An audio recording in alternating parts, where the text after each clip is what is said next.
Well, welcome back to my YouTube channel. My name is Nefertiti duPont, and I'm a gynecologic oncologist, and I'm passionate about educating women on how to improve their health and create better lives. And so today we're going to talk about abnormal bleeding. If that sounds good to you, please click the link below to subscribe and continue watching.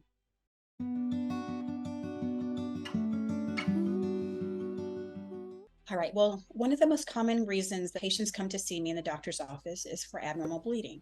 And I think that's common with all types of OBGYN specialties, especially those of us that deal with abnormal bleeding and pelvic masses. So first I'm going to talk about what's normal bleeding, and then we'll go into what's abnormal. And then we'll talk about one of the classification systems we use to define abnormal bleeding, and then we'll kind of summarize everything I just told you. So first of all, what's normal? So most women will have a cycle that lasts 5 days. Usually the bleeding is from 21 days to 35 days. And for most women, the bleeding is bright red blood. And most women have a normal cycle every month. And so this is typically what we describe as normal. Now, when we talk about abnormal bleeding, that's usually bleeding that's longer than 5 days or affects a woman's quality of life.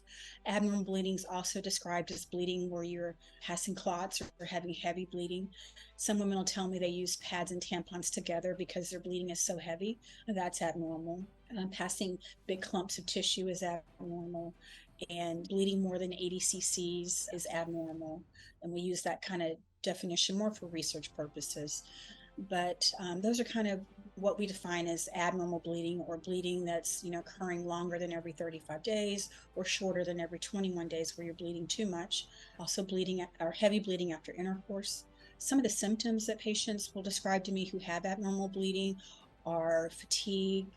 I've had patients have fainting spells because their hemoglobin gets so low. Patients will have pica symptoms where they're craving ice or craving clay. Those are symptoms that they're likely anemic. Other symptoms are they just feel tired and just worn out when they're on their menstrual cycle. So those are some of the things that are definitely abnormal. And if you have any of those symptoms, please see your healthcare provider. So in 2011, the FIGO, which is an international OBGYN organization, made a classification called Palm-Cohen, which most of us use. It's a very convenient system to allow us to categorize some of the causes of abnormal bleeding. It's Palm-Cohen, so you think of a palm, the palm of your hand, and then coin like a coin.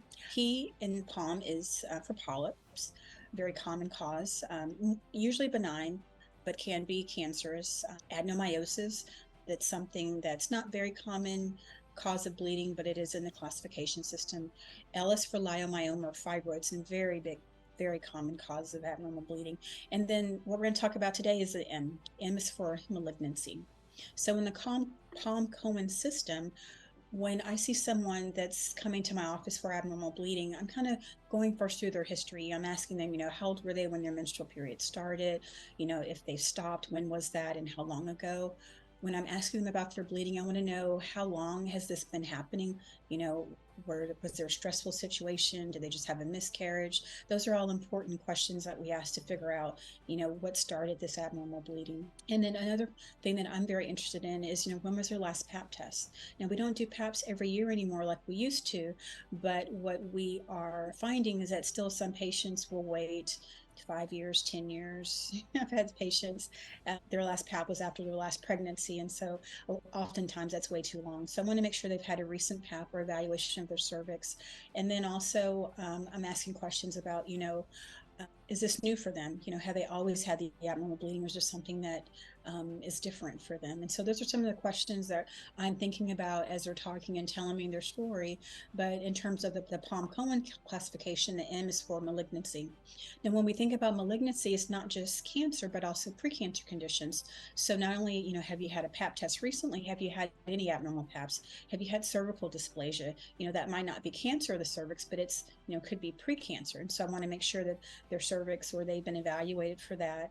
They've had a pap test or HPV test. And then the other thing that we're concerned about is endometrial cancer, because typically when it comes to abnormal bleeding, the most common things we're looking for is cervical cancer or precancer conditions like dysplasia, or uterine cancer or uterine hyperplasia, which is its precursor or precancer condition. You can also get vaginal cancer that can cause bleeding. It's pretty rare. I don't see vaginal cancer as often, and then vulvar cancer is also a cause of abnormal bleeding, but it's not as common. So then when we're evaluating for women that may have hyperplasia of the uterus, which is a precancer condition, I want to know, are they still having cycles, or if they stopped, when did they stop? Sometimes I'll have women start hormone replacement therapy and then start bleeding.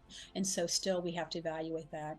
A lot of times we'll evaluate that, by making sure they have their pap tests, doing an office endometrial biopsy. Sometimes we have to do a DNC in the operating room if we can't get an office biopsy. And then also a lot of times we'll start with the ultrasound as well, to make sure that we look at the whole uterine cavity, mainly looking for the uterine lining. So when we think of that Palm-Cohen system, the M is the part that I see a lot and that I evaluate for. So that M is for malignancy. And in that malignancy, we're also looking for pre-malignant conditions, because hopefully, we can catch things early before it grows into cancer.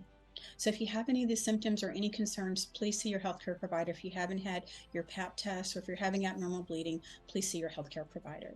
So today we talked about abnormal bleeding. We talked about what normal is, and we talked about the classification system we use to kind of evaluate the causes of abnormal bleeding. So I hope you learned something today, and I hope it was very helpful for you. You have any comments or questions, please put them in the chat below, and I'll see you next time. Thanks for watching.